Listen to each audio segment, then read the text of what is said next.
Good evening, this is Rashad Mitchell coming to you live from YouTube channels like 10 part series. The week that was college football history review. The 1986 college football season. This is week number 12. Week 12, the games that I played on November 22nd, 1986. Let's get into it. We got Penn State being Pittsburgh 34-14. Number 2 team in the country in Penn State as the Nittany Lions finished their undefeated regular season. The six and Coach Joe returns 21 years at the time, and Panthers had a 7-3 lead that was wiped out on a 91-yard kickoff return by a swift tailback Blair Thomas. Starting Penn State tailback DJ Dozier ran 26 yards for a touchdown, while backup quarterback Matt Kanizer hit wide receiver Eric Hamilton with an 82-yard touchdown pass. Kanizer had another pass converted into 82 yards. Scoring play with this game as a reversal.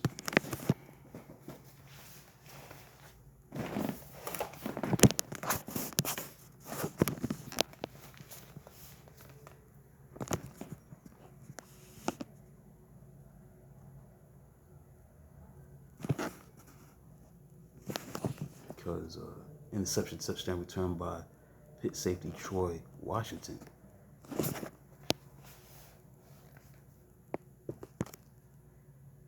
Fullback Craig Haywood had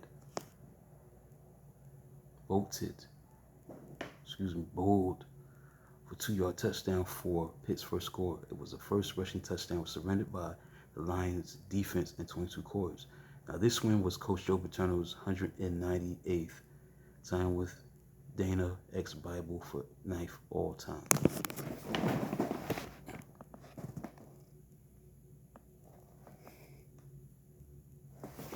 Next we got Ohio State versus Michigan. Michigan effortlessly transformed 14-6 halftime deficit into 26-17 lead, scoring touchdowns on its first 3 series of second half. So Ohio State struck back for touchdown on quarterback Jim Casado's 17-yard pass to wide receiver Chris Carter. From recovery, allowed Bucks to attempt a late 48-yard field goal, but kicker Mike France hooked it up to seal the Rose Bowl berth for Michigan. Now, perhaps inspired by Michigan quarterback Jim Harbaugh's guarantee of victory, Buckeyes looked like they were Pasadena bound early on. Ohio State scored on touchdowns by Carter and tailback Vince Wilkman in the first quarter.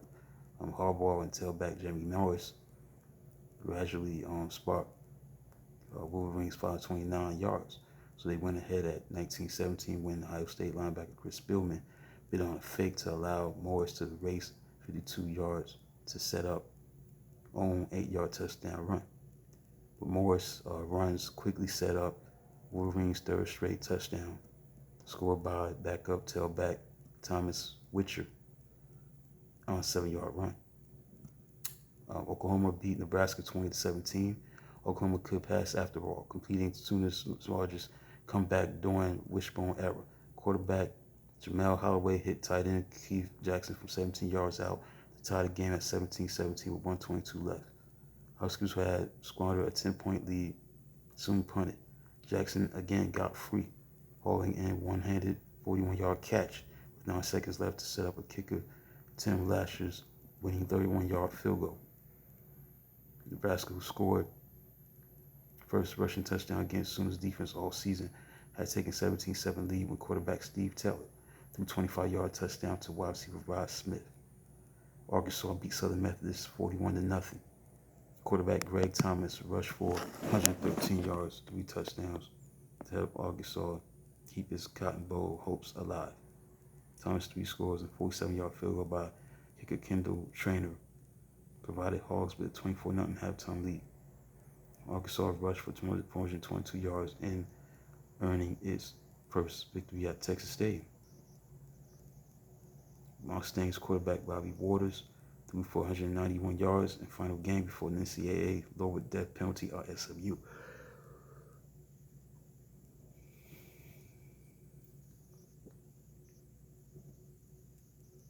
Arizona beat Arizona State 34-17. The Wildcats won 5th straight in the series, beating Pac-10's first-place team in the 50th edition of the rivalry. Arizona's first score came after defensive tackle George Hinkle's fumble recovery led to 97 yards trip to 18-yard touchdown pass from quarterback Alfred Jenkins to tailback David Adams. The Wildcats converted interception by cornerback James DeBow. Our own 27-yard into tailback Art Greathouse's 5-yard touchdown run. Quarterback Jeff Van Raphorst led two scoring drives to rally Sun Devils to 14-10 halftime deficit, but his 3 interceptions helped down comeback bid. Safety trucks, Sissel's 100-yard interception touchdown return in the fourth quarter highlighted Arizona's 22nd half pass points. Cox logged 413 yards rushing to 65 yards for Arizona State University. Made no turnovers for Sun Devils. Arizona State University wide receiver Alan Cox caught 10 passes for 191 yards, including a 20-yard touchdown. UCLA beat USC, Southern California 45-25. The Hot Bruins routed rivals, building 31-0 lead behind tailback Gaston Green, who ran for 224 yards and 4 touchdowns, up by 24 points as first half neared its end. UCLA quarterback Matt Stevens off the ball in end zone in hopes of lucky bounce, while Southern California defensive backs Tim McDonald and Junior Thurman collided inadvertently, tipping ball to wide receiver Carl Durrell for eventual winning touchdown. Bruins had 308 yards to 52 yards advantage in the first half. And after 29 yards passing in the first half, USC quarterback Rodney Peete finished with 199 yards, but most padded 18 cosmetic points into fourth quarter. And finally, Stanford lost to California 17-11 as Golden Bears gave Joe Cap fine send-off and fired coach's final game. California pulled the upset on strength of 2 huge plays by freshman wide receiver Mike Ford. Only 2 times he touched the ball during the contest. Ford made lunging punch of 61 yards second quarter pass to set up team's opening touchdown and scored eventual game winner on 47-yard run with fourth quarter reverse. Wide receiver Wendell Peoples scored Bears' first touchdown with 5-yard catch from quarterback Kevin Brown. Quarterback John Pegg kept Stanford close but late 69-yard touchdown bomb to wide receiver Jeff James. Cardinal defense forced punt, and Pegg moved Stanford into Cal territory before 2 sacks stalled drives on downs and last 2 minutes. The clues look at Week 12. The games are played on November 22nd, 1986. Week 12. Let's look at the AP poll of November 24th. We got Iowa at 20. 19 North Carolina State, 18 Georgia, 17 Southern California, 16 Baylor, 15 UCLA, 14 Auburn, 13 Washington, 12 Arizona, and 11 Ohio State. The top 10 round out is this: number 10 Texas A&M, 9 Arkansas, 8 Arizona State, 7 Alabama, number 6 Nebraska, number 5 Louisiana State, 4 Michigan, 3 Oklahoma, Penn State 2, and number 1 ranked Miami. So that concludes look at college football history and review the 1986 college football season from November 22nd, 1986. Please like, subscribe, and comment on the channel.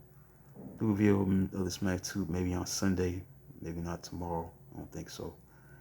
Definitely not on Saturday, but definitely probably on Sunday. Continue on the conclusion, get towards the end of the 1986 college football season as a whole. So until then, like, subscribe, comment. Until then, talk to you soon.